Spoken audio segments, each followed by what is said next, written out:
2021년 새로운 경제시장의 지표가 되어드리겠습니다. 코인 천기누설 앵커 문다현입니다. 저희가 또 새로운 구성으로 찾아왔습니다. 정보가 돈이 되는 요즘 시장에서 세상 돌아가는 소식을 알려드리고요. 그 안에서 또 돈을 채굴할 수 있는 방법까지 알려드리겠습니다. 최요한 시사경제평론가님 함께하셨습니다. 안녕하세요. 네, 반갑습니다. 최요한입니다. 제가 예전에 이 팍스경제TV에서 코인 넘버원이라는 프로그램에 출연했었어요. 꽤 오랫동안 출연하면서 많은 그 시청자 여러분 만나 뵙게 됐는데 다시 이렇게 찾아뵙게 돼서 정말 반갑고요. 앞으로 계속 이 시간을 통해서 돈을 버는 방법이 아니라 세상을 보는 방법에 대해서 경제를 어떻게 생각할 것인가, 경제에 따라가는 정치, 사회, 문화 어떻게 볼 것인가에 대해서 제가 길라잡이가 되어드리겠습니다. 네, 그렇습니다. 세상을 어떻게 볼 것인가를 알면 저는 돈이 된다라고 생각을 하는데 평론가님은 어떻게 생각하시나요? 그러니까 그게 문제가 뭐냐면은 해석을 어떻게 하느냐예요. 그러니까 사람들은 어렸을 때부터 학교 다니면서 이렇게 성장하면서 다 자기 관점이 있거든요. 그 관점대로 세상을 보게 되는데 그거를 통해서 들어오는 이 여러 가지 사건들이라든지 이런 것들을 어떻게 해석하느냐, 그 관점이 객관적이냐, 이것이 중요하거든요. 그래서 제가 그러니까 오늘부터 말씀드리는 것은 이걸 어떻게 객관적으로 볼 것이냐입니다. 객관적으로 봐야 상황에 대해서 객관적으로 이해하게 되고요. 그래서 여러분께서 판단하실 때 아주 객관적으로 판단하실 수 있는 거죠. 그렇습니다. 이제 평론가님과 함께 조금 더 객관적인 관점으로 이제 세상을 바라볼 수 있는 시간이 될 것 같은데요. 시청자 여러분들께서 방송을 시청하실 때 어떤 시각으로 좀 보시면 도움이 될까요? 물론 제 시간뿐만 아니라 팍스경제TV뿐만 아니라 여러분께서 접하신 모든 매체, 신문이라든지 아니면 그 인터넷이라든지 TV라든지 모든 정보에 대해서 좀 비판적으로 보셨으면 좋겠어요. 왜냐하면 너무나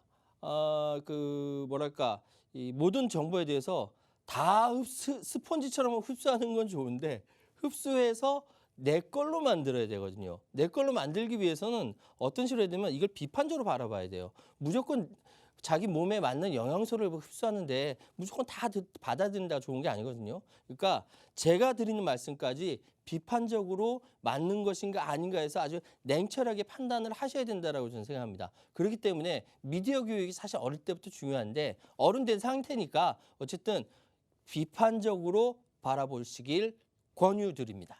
네, 그렇습니다. 조금 더 비판적으로 냉철하게 볼 수 있는 시각을 가져가셨으면 좋겠습니다. 그럼 본격적으로 8월 20일 머니좌 최요한의 경제누설 시작해 보도록 하겠습니다.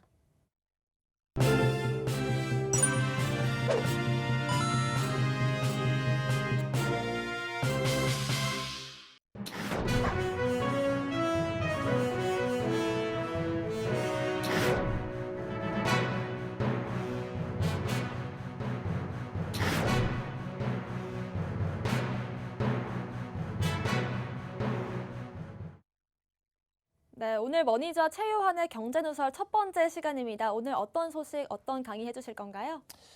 지난 8월 12일 날 국회에서는 가상자산 법제화와 관련된 토론이 있었습니다. 또 그리고 어제도 이 가상자산 법제와 관련돼서 원포인트 법안 개정에 관련된 토론이 있었거든요. 내용은 비슷했어요.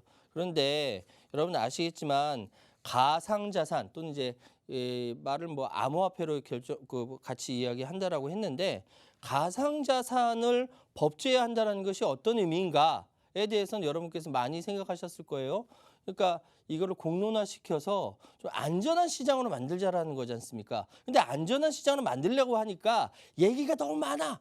이 사람 얘기, 저 사람 얘기 다 얘기 듣다 보니까 제대로 진행이 안 됐어요. 제대로 진행이 안 되다가 만든 것이 뭐냐면은 이번에 나온 법안입니다. 특경법이죠. 그래서 이 특경법에 대해서 각자 생각하는 바가 너무 달라요. 국회에서 생각하는 거, 금융당국에서 생각하는 거, 업계에서 생각하는 게 너무 다르기 때문에 계속적으로 이거를 하나의 의견으로 만들어야 되는데 그게 힘들었어요. 근데 이게 9월 25일 당장 이 법이 시행되는 상황이기 때문에 다들 당황하고 있거든요. 근데 오늘은 지난 8월 12일 날 국회에서 어떤 토론이 있었는지 그 토론에 대해서 좀 깊이 살펴보면서 우리는 여기에 대해서 앞으로 어떻게 생각할 것인지에 대해서 말씀드리도록 하겠습니다.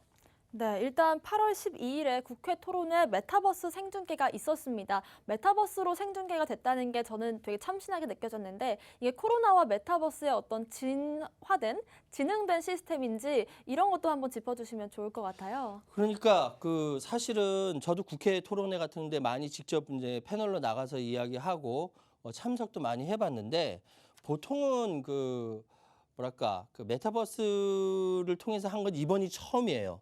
보통은 그냥 앉아가지고 같이 이야기를 하고 토론하고 유튜브로 방송하면 그것도 와 굉장해졌다라고 이야기할 정도로 현재의 수준이 그렇습니다. 이게 우리 여기 이용하시는 분들은 다 메타버스 너무나 자연스럽게 이용하시고 하시는데 다들 이야기하는 것이 이 메타버스는 전혀 이야기하지 않는 상태에서 가상자산 이야기한단 말이죠. 그러면 이제 어울리지가 않는 거죠. 제가 그림을 준비했으니까 좀 보여드릴게요. 이게 뭐냐면은 국회에서는 토론회 있을 때 사실은 토론회 하고 보통 이제 기념사진 찍는데 국회에서는 앞에서 먼저 사진을 찍고 토론회를 합니다. 그래서 토론한다라고 하니까 그 국회 실제로는 국회의원들을 비롯해서 패널들 나와 사진 찍고 메타버스 안에서는 이렇게 춤을 췄어요. 예. 여기 보니까 BTS의 정국이처럼 이렇게 춤을 추고요. 다들 강남 스타일로 춤을 추고 막 그랬어요. 그러니까 메타버스는 확실히 이 실제 토론회하고는 굉장히 다르다. 끝까지 남은 사람들이 300명이라고 하더라고요. 이 토론회 끝날 때까지. 3시간 동안 하는데 300명 남았다. 저는 이거 보면서 우와 대단하다라고 생각했거든요. 딱딱한 이야기지 않습니까? 근데 또 300명까지 남았다는 건 메타버스의 효과가 있다. 그러니까 앞으로 모든 토론회, 국회 토론회 메타버스로 활용했으면 좋겠다는 생각이 들고요. 자, 그다음 또 말씀드릴 게 뭐냐면은 주제가 가상자산 법제화 개선 방안이에요.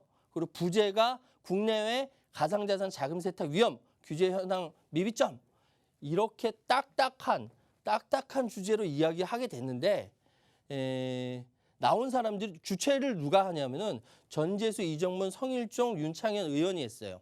자, 앵커님 이 네 분 중에 혹시 아시는 분 계세요?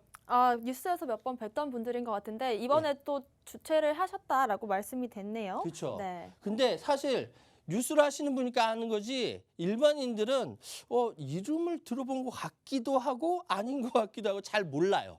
예. 근데 만약에 여기 이 주최하는 사람들 중에 대선 주자가 있었다라고 생각을 해보세요.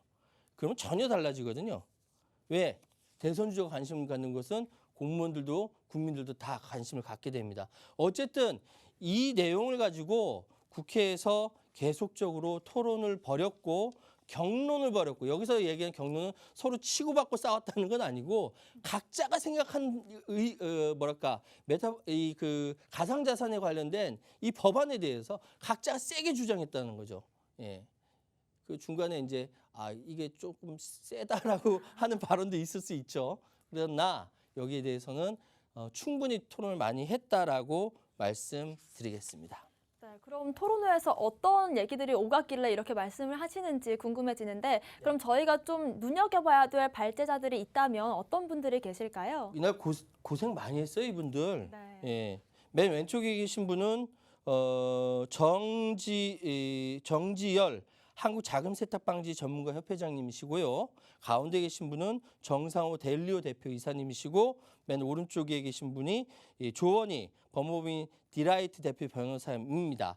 이 세 분이 이야기하시는 것의 핵심은 뭐냐면은 가상자산 관련된 지금의 법안이 이 많은 고민과 많은 노력을 통해서 만들어냈지만 여러 가지 문제점이 있다. 그 문제점이 뭐냐? 하나, 둘, 세 번째, 이렇게 하면서 계속 이야기를 했어요. 쉽게 얘기해서 이번에 나온 가상자산 법제화의 핵심 내용은 자금 세탁이거든요. 그러니까 자금 세탁에 관련돼서만 풍부하고 나머지는 아니다라는 이야기예요. 그러니까 여기에 대해서는 조금 더 치열하게 더 논의해 보도록 하겠습니다. 그렇습니다. 국회에서도 중요 쟁점들로 공방을 벌였습니다. 3시간 넘게 뜨거운 공방전이 있었다고 하는데요. 가상자산의 법제화와 개선 방안에 대한 이 소식들을 최요한 평론가님께서 쏙쏙 집어서 원포인트로 정리해 주신다고 합니다. 평론가님 부탁드리겠습니다. 예, 좀 뭐 재미있게 말씀을 드렸으면 좋겠는데 주제 자체가 딱딱하기 때문에 어쩔 수가 없습니다. 자, 보십시오. 이 주제를 유력한 대선 주자가 이야기했다. 그러면 아마도 그 조중동 대한민국의 가장 큰 신문부터 시작해가지고 쫙 퍼졌을 거예요. 문제가 뭐냐? 왜 대선 주자까지 나오는 것이냐? 라고 이야기하면서 언론의 엄청난 스포트라이트를 받았을 텐데 아쉽게도 그러지 못한 부분에 대해서는 참 뭐 아쉽죠. 어떻게 합니까? 근데 제가 지금 이 말씀을 드리는 건 뭐냐면 이 방송을 혹시나 보고 지나칠지 모르는 어느 대선 주자분께서 여기에 대해서 관심을 좀 가져주시라라는 차원에서 말씀드리는 겁니다. 왜? 우리나라 가상자산 이용자가 몇 명입니까? 600만 명이에요. 600만 명. 600만 명을 표로 생각해 보세요. 어마어마하거든요. 각자 이해관계가 다 있는 이 참여 문제에 대해서 다음에 대통령 선거의 공약 내지 하나의 아젠다가 나오지 않겠습니까? 여러분이 생각하실 때도 그러지 않아요? 전 그렇다고 생각하거든요. 자, 그럼 내용을 들어가 봅시다. 자, 특정금융정보법, 특금법, 발음 잘 하셔야 돼요. 특금법, 외국환 거래 등 금융거래를 이용한 자금 세탁 행위. 얘기 다 나왔어요. 이거야, 이거 자금 세탁. 자금 세탁 때문에 그런 거예요. 그래서 특정금융정보법이 만들어진 거예요. 이게 핵심입니다. 이게 핵심. 밑줄 치고 공중협박 자금 조달하는 규제하는 데 필요한 특정 금융거래 정보의 보고 및 이용 등에 관한 사항을 규정함으로써 범죄 행위를 예방하고 나아가 건전하고 투명한 금융거래 질서 블라블라블라블라. 핵심이 뭐냐? 자금 세탁 방지법이라는 거죠. 자금을 세탁을 하는 걸 방지해야 된다. 예, 맞는 소리입니다. 틀린 법 아니에요. 그런데 이 문제가 자금 세탁 방지만 하면 되냐 이거죠. 자금 세탁 방지뿐만 아니라 무지하게 많은 문제가들이 있지 않습니까?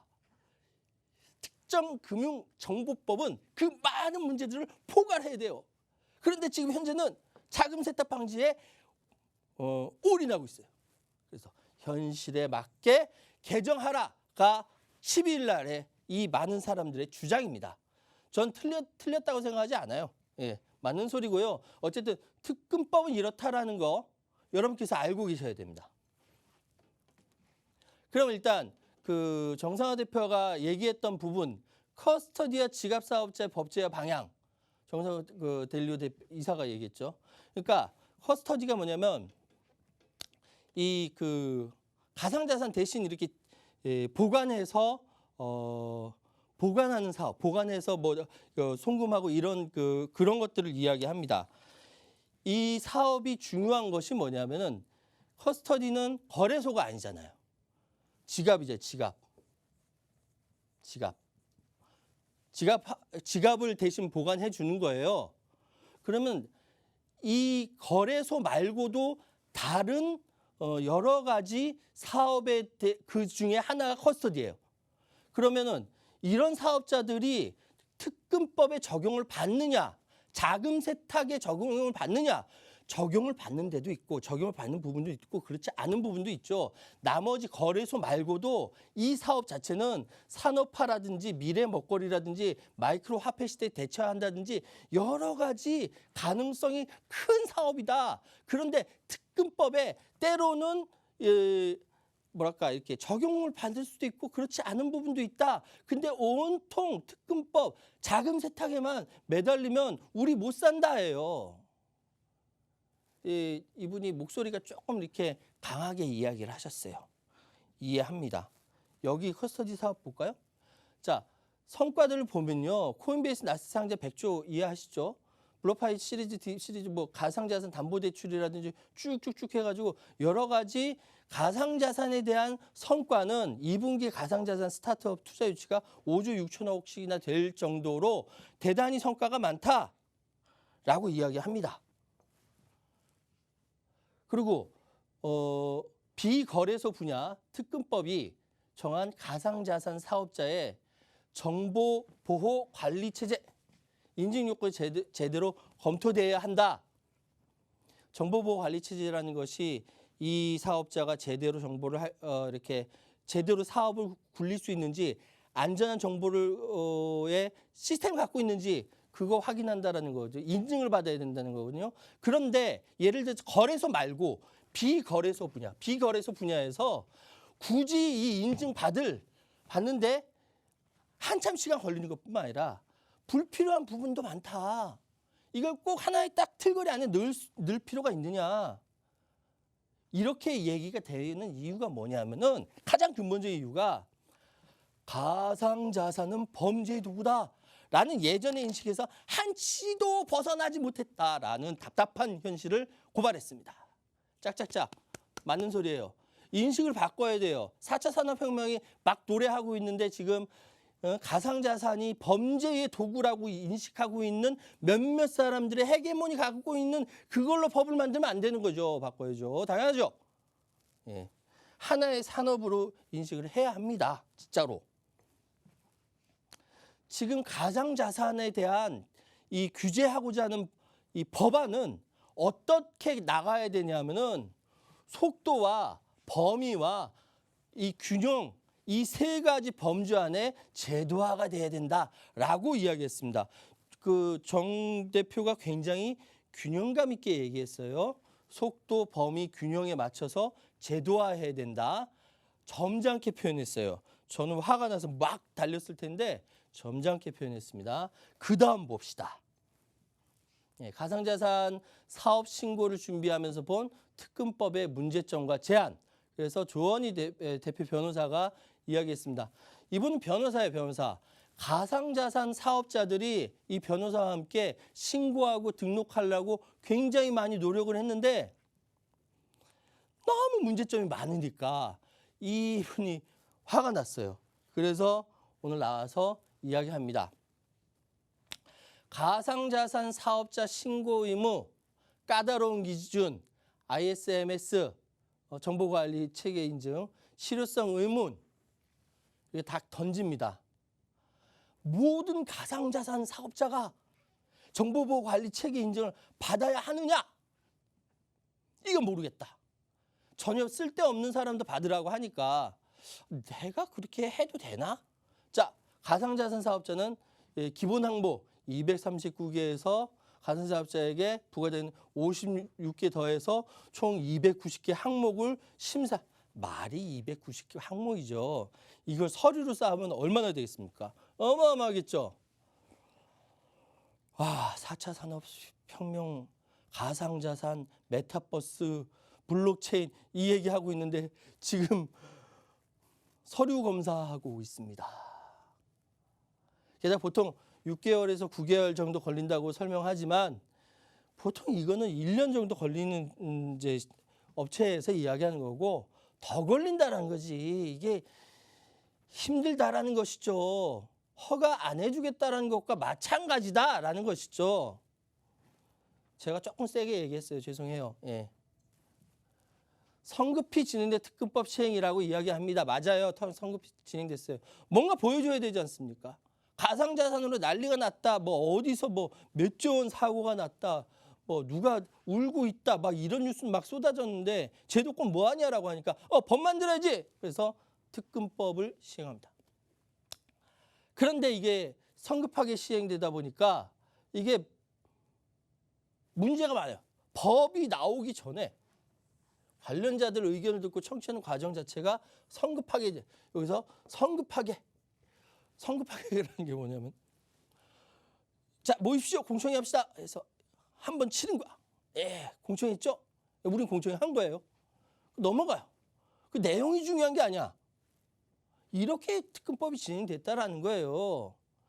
실질적으로 전문가들의 의견을 듣는 자리가 아니라 정해진 초안대로 법안을 우리 공청회 했잖아요. 그 뭐가 문제예요? 라는 식으로 넘어갔다는 게 무슨 얘기인지 아시겠죠? 특근법이 그렇게 됐다는 거예요. 지금 많은 사람의 생명줄을 쥐고 흔드는 특근법이 이렇게 진행됐다는 거예요.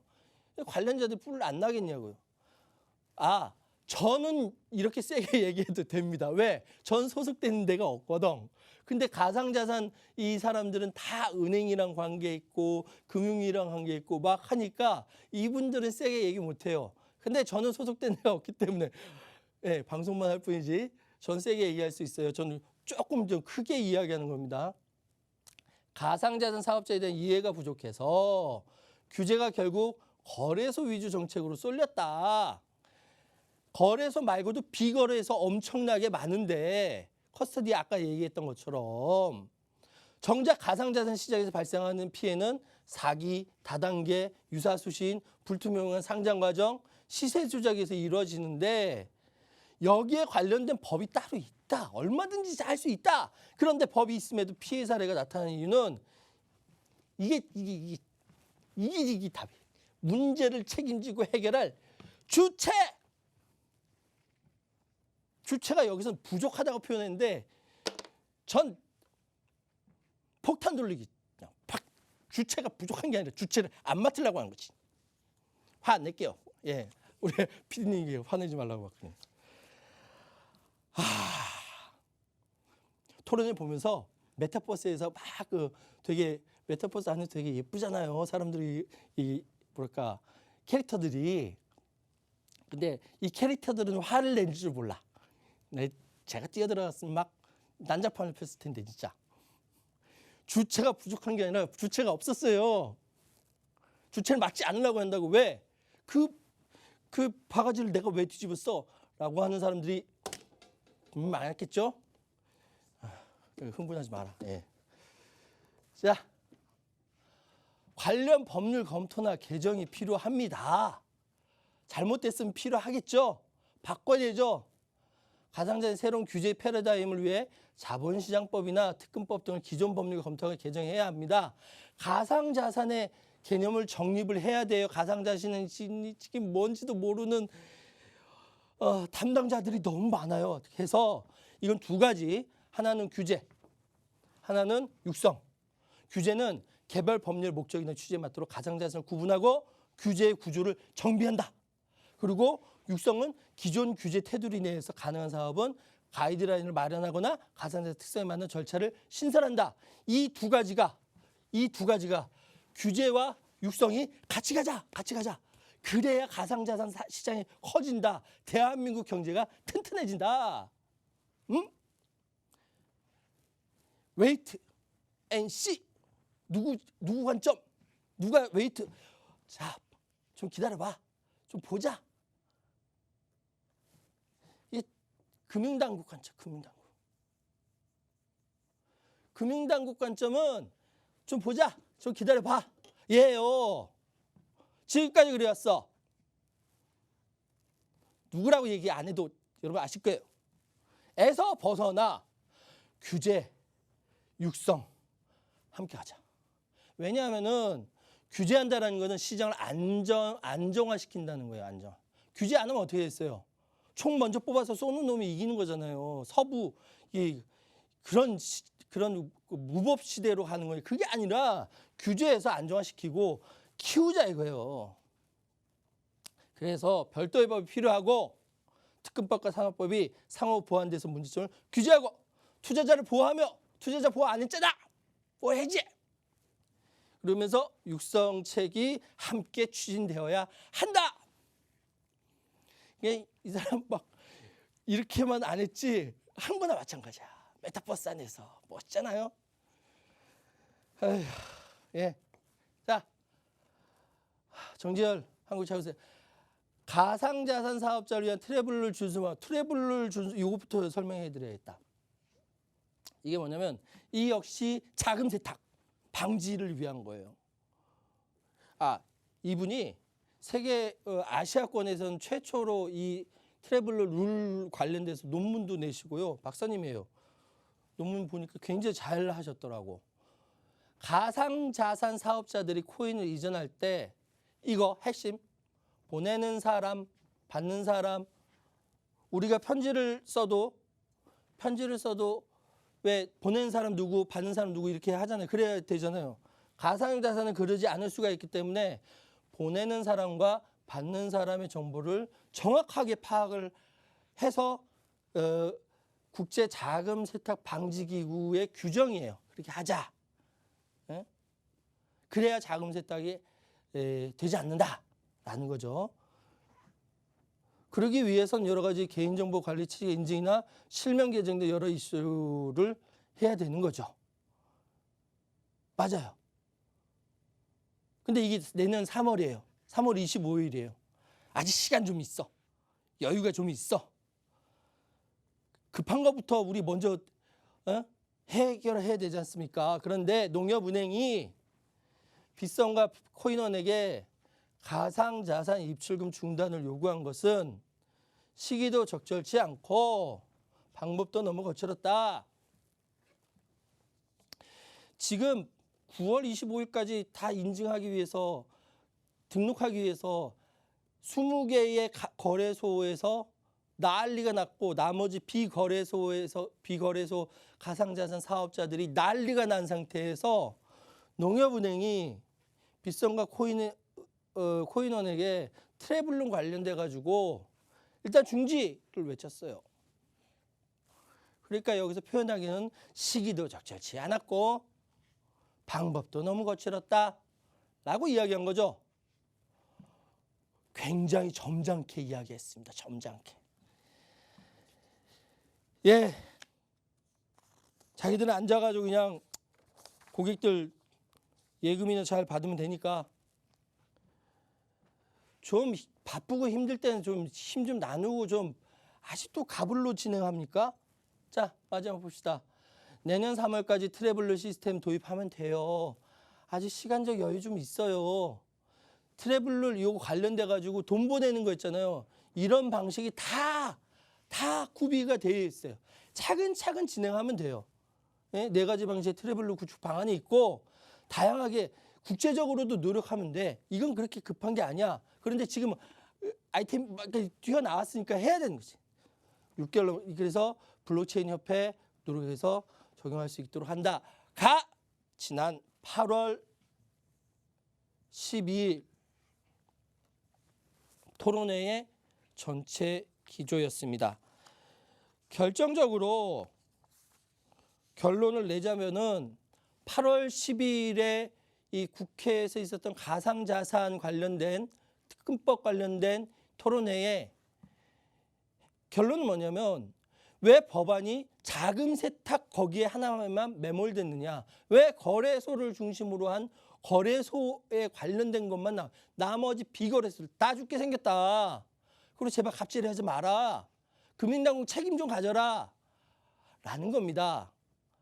이제 핵심은 그건데 그렇게 표현하지 않았고 제가 정리해서 말씀을 드리는 거예요. 왜? 저는 소속된 데가 없으니까 자유롭게 말씀드릴 수 있거든요. 일단은 요렇게까지 여기까지 일단 강의 마치고 그 다음 질의응답으로 넘어가도록 하겠습니다.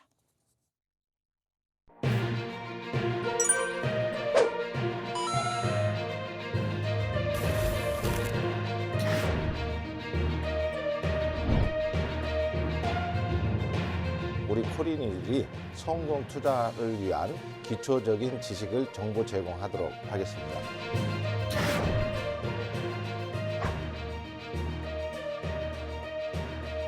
우와, 큰일 났네. 시장 무너지는 거 아니야? 네. 우와, 큰일 났네. 오르는 거 아니야? 너무 일희일비하지 않으셨으면 하는 게요. 네. 그래도 비트코인이 보면 지금 현재 시가총액으로 따지자면 삼성전자도 훨씬 더 큰 그런 자산입니다.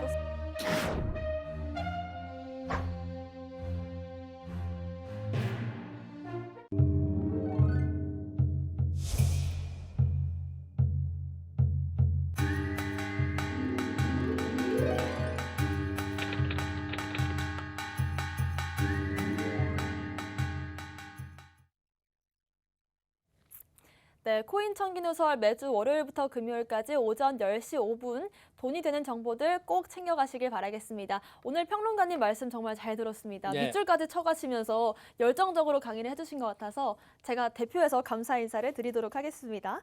네, 근데 너무 이제 강의를 하다가 이제 화가 좀 이렇게 나신 거 아니에요? 네. 화 안 났습니다. 예, 우리 시청자들 같이 뵙고 이야기하는데 제가 어디가 감히 화를 내겠습니까? 다만 조금 이제 이야기하다 보니 흥분했는데 불편하셨던 분들에 대해서는 죄송합니다. 아닙니다. 너무 그 입장이 공감이 돼서 오히려 더 집중해서 봤던 것 같습니다. 그런데 지금 현재 상황으로 금융당국과 또 암호화폐 시장이 여러 가지로 좀 충돌을 하고 있는 모습인 것 같습니다. 여기에 대해서 생각은 어떻게 하시나요? 이렇게 충돌하게 된 이유는요. 어떤 사안이 있었으면 그 사안에 대해서 전체적으로 컨트롤 타워에서 정리하고 진행해야 되거든요. 근데 적어도 가상자산 이 업계와 가상자산 관련된 정책을 진행하는 데에서는 컨트롤 타워가 부재했다. 네. 이건 맞아요. 컨트롤 타워가 부재했기 때문에 이 방향이 어떻게 가야 될지 모르고 각각의 부처마다 뭐랄까 컨트롤 타워가 없기 때문에 그 부처마다 가지고 있는 특성에 따라서 정책을 진행한 거죠. 중구난방이 됐어요. 마치 우리나라 인구 정책하고도 비슷하다는 생각이 드는데 그래서 그 가상자산과 이용자를 위한 큰 그림이 없었다. 그것이 부재하다 뭐 이런 생각이 듭니다. 예. 그렇습니다. 가장 좀 큰 문제점은 아무래도 컨트롤 타워가 없어서 좀 문제가 되는 것 같다라고 말씀을 하셨는데 아까 앞서 말씀해 주셨던 것처럼 아무래도 대선을 앞두고 있다 보니까 정치권에서는 조금 몸을 사리는 게 아닌가라는 생각은 듭니다만 아무래도 지금 암호화폐 시장이 좀 중요한 기로에 있는 만큼 좀 중요한 시점인 것 같긴 합니다. 앞으로 앞날은 어떻게 보시나요? 뭐 지금 앞으로 상황이 어떻게 될 것인지에 대해서는 아무도 몰라요. 며느리도 몰라요. 네, 정말 몰라요. 그런데 한 가지 중요한 건 뭐냐면은 대한민국의 인터넷이라든지 블록체인이라든지 여기 가상자산의 시장의 규모라든지 전체의 트렌드를 끌고 가는 이 힘들이라든지 이런 게 굉장하거든요. 세계적인 수준이라고 이야기할 수 있어요. 그렇기 때문에 이 시장을 놓칠 수가 없어요. 대한민국의 발전을 이 시장 끌고 가야 됩니다. 그러면 지금부터 해야 될 게 뭐냐면 전 그래서 막 흥분해가지고 김부겸 총리한테 전화할 뻔했잖아요. 이 방송 한다라고 해서. 왜? 컨트롤 타워가 부재한데 이거 누구 책임이냐? 대선 앞두고 아무도 나서지 않으려고 하는 거 아니냐? 그러면 김부겸 총리는 대선 안 나가니까 책임지고 하실 수 있지 않겠느냐라는 차원에서 흥분해서 예, 전화할 뻔했어요. 이 방송 보고 계실지 모르는 부겸이 형, 예, 좀 생각 좀 하시라고. 네. 지금 전체 끊임없이 가상자산 시장은 진화예요, 진화. 근데 법은 못 따라가. 네. 그럴 수밖에 없는 게 현실은 계속 바뀌고 있는데 법은 항상 늦거든요. 그렇기 때문에 가상자산이 계속적으로 진화하고 있는 상황에서 꼭 필요한 거 대한민국 필요한 거는 컨트롤 타워다. 대선을 앞두고 예민한 시기이지만 누군가 이거는 총대를 매야 된다 이 말씀드리겠습니다. 그렇습니다. 법이 조금 못 따라가는 상황이 아쉽다라는 말씀하셨는데 또 9월 24일 유예 기간을 앞두고 지금 원포인트 개정안이 발의가 되긴 했습니다. 여기에 대해서는 어떻게 생각하시는지도 궁금하고요. 또 금융당국이 너무 강경한 입장을 계속 고수하다 보니까 타협점을 찾기가 조금 어렵다고 느껴지는데 어떻게 생각하시나요? 네. 한 가지씩만 질문하세요. 네, 지금 자, 9월 너무, 24일 네. 유예 기간 앞두고 이 원포인트 개정안 이거 관련해서 말씀드리는데 사실은 원포인트 개정안이 굉장히 중요하죠. 중요한데 저는 조금 아쉬웠던 것이 이 법안 개정이라든지 이런 것들에 대해서 충분한 공감대를 좀 더 많이 만들었으면 좋았겠다라는 생각이 듭니다. 그 부분에 그렇습니다. 대해서는 제가 좀 말씀드리고 싶고 나머지 부분에 대해서는 워낙 가상자산 사업자들을 비롯한 이쪽 업계에 있는 분들이 간절하기 때문에 더 이상 말씀 안 드려도 될 것 같고요. 금융당국이 강경한 입장으로 더 혼란이 가중된다라는 기보다는 금융당국이 가상자산에 대해서 잘 몰라요. 공부도 많이 하셨는데 잘 몰라요. 특히 가상자산 업계에 있는 사람들의 입장을 잘 이해 못합니다. 대한민국 민주주의 국가 맞거든요.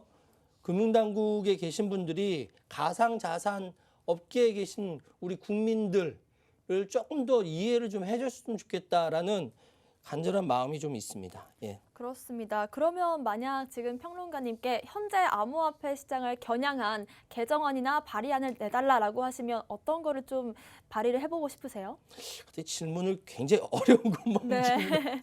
오늘 첫 시간이다 보니까 궁금한 게 많습니다. 사실은 이게 이제 암호화폐 시장을 겨냥한 그 새로운 개정안이라는 것은 지금 수도 없이 많은 사업자들이 내고 있고 이야기하고 있고 서로 간에 충분히 이야기를 하고 있어요. 그런데 문제는 뭐냐면은 암호화폐 시장을 겨냥한 새로운 시장을 개정안의 문제가 아니에요. 제가 아까 강의하면서 말씀드렸던 가상자산이 범죄 도구라는 이 인식을 바꾸는 것이 더 중요하거든요. 이 이야기는 사실 좀 더 거슬러 올라가서 2017년도에 박상기 법무부 장관이 여기에 대해서 중단하겠다. 난 갑자기 법무부 장관이 튀어나와가지고 막 이렇게 얘기하는 것이 너무 놀랐어요. 이 인식은 뭐냐면은 많은 부처들 가운데서 규제하고 뭐 이렇게 정리하고 법무부에서 그런 거 하잖아요. 진흥하고 육성하는 데는 따로 있고요. 같이 이렇게 가상자산이라는 큰 시장을 두고 한쪽만 얘기만 들으면 안 되죠. 진흥하고 육성하는 데까지 같이 서로 논의해서 좀 이렇게 뭐랄까 대한민국 경제를 위해서 얘기해야 되는 거 아니겠습니까? 근데 그때 갑자기 법무부만 툭 튀어나와가지고 제가 너무 놀랐는데 정말 지금 질문하셨던 대로 현재 암호화폐 시장을 겨냥한 새로운 개정안을 내라고 한다면 저 같으면은 지금 상황에서 그러니까 금융당국 쪽에서 생각하는 바하고 지금 가상자산 업계에서 생각하는 바 특히 비거래소 쪽에서 생각하는 그 부분에 대해서 가장 첨예한 부분들을 하나하나 떼어내서 그 사람들 같이 이렇게 떼가지고 어디 가까운 데 MT 가라고 해서 거기서 밤새도록 토론시킬 네. 거예요. 결론 나올 때까지 문 딱 잠가 걸고 결론 나올 때까지 막고 있으려고 합니다. 그렇지 않으면 지금 답이 안 나온다라는 것이죠. 그래서 제가 지금 조금 조금 뭐랄까 네, 흥분한 그렇습니다. 거고요. 사실 지금 여러 가지 드릴 말씀 많은데 한 가지만 더 말씀드리자면은 우리 예전에 그 택시업계 갈등이 있었죠. 예, 그럴 수밖에 네. 없는 것이 타다와 예, 갈등이요? 새로운 기술이 발전하면 기존에 있었던 기술이나 기존에 있는 노동력들이 충돌할 수밖에 없는 거예요. 요거를 잘 조정하는 것이 뭡니까? 정치예요. 요게 정치예요. 다른 게 아니라 갈등을 조정하고 이렇게 잘 이끌어가는 것이 정치지 않습니까? 그런데 지금까지 한국 사회 갈등이 계속 깊어지고 있다는 거는 여야 진보보수 할 거 없이 이 정치권에 다 정치력이 없다라는 거예요. 그럴 수밖에 없고 이 충돌은 불가피합니다. 어쩔 수가 없어요. 새로운 기술은 계속 나오죠. 기존에 있던 사람들은 기득권을 계속 가지고 가야 되는 상황이고 이걸 어떻게 정리해야 되지 않습니까? 불가피하죠. 인터넷과 가상자산은 시공간에서 자유롭지만 금융제도와 화폐는 시공간에서 자유롭지 않아요. 충돌이 될 수밖에 없어요. 그러면 오프라인과 온라인 충돌이 될 수밖에 없어요. 4차 산업혁명을 앞두고 나타났으니 이 불가피한 충돌을 누가 책임질 거냐 이거죠. 기존에 있었던 사람들 특히 그를 중재하라고 하는 정치권에서 해야 되지 않겠느냐. 금융당국, 금융권, 가상자산업계, 의회, 언론, 시민단체에서 이걸 정리해야 되지 않겠느냐. 그 사람들 다 같이 모아가지고 MT 가서 문 딱 걸어달라고 토론했으면 네. 좋겠어요. 예. 그렇습니다. 다소 좀 첫 시간부터 무거운 질문이었을 수도 있는데요. 답변을 잘 해주신 것 같습니다. 일단 세상이 좀 빠르게 변화하고 있고 암호화폐를 바라보는 이 사람들의 시선도 그에 맞춰서 빠르게 변화하고 있는데 법이 아직 그 속도를 좀 못 따라가는 게 아닌가 하는 아쉬움이 들고요. 이 충돌이 불가피하다라고 말씀을 하셨는데 그럼 이 충돌을 어떻게 잘 풀어나갈 것이냐라는 대답도 해주셨습니다. MT라도 가서 이제 진솔한 대화를 하고 서로의 입장을 좀 알아가는 시간이 필요하지 않나. 그게 먼저 필요하다. 소통의 부재다라는 말씀이신 거죠. 가끔가다 그런 얘기가 있어요. 네. 공무원들 사이에 내 임기에서는 벌어지지 않았으면 좋겠다. 조용히 넘어갔으면 좋겠다. 조용히 넘어갔으면 네. 좋죠. 예. 그럼 뭐 골치 아플 거 없지 않습니까? 그런데 아까 말씀드렸던 시대는 늘 바뀌는데 제도와 법은 늘 늦습니다. 그것이 우리가 살아가는 현대 시대의 참 아이러니한 점이죠. 이런 얘기 있었습니까? 미래는 도래했는데 아직 널리 퍼지지 못했다라는 네. 얘기 있죠. 그런 것처럼 지금 가상자산을 중심으로 한 미래는 도래를 했어요. 그런데 제도권에 안타깝게도 안착하지 못한 대표적인 사례가 바로 가상자산이라는 것이죠. 자, 인터넷, 메타버스, 디지털 관할에서 가장 잘 기능할 수 있도록 거래 기록 아이템이 되어 있지 않습니까? 근데 국경도 시간도 필요 없는 새로운 미래의 바로미터입니다.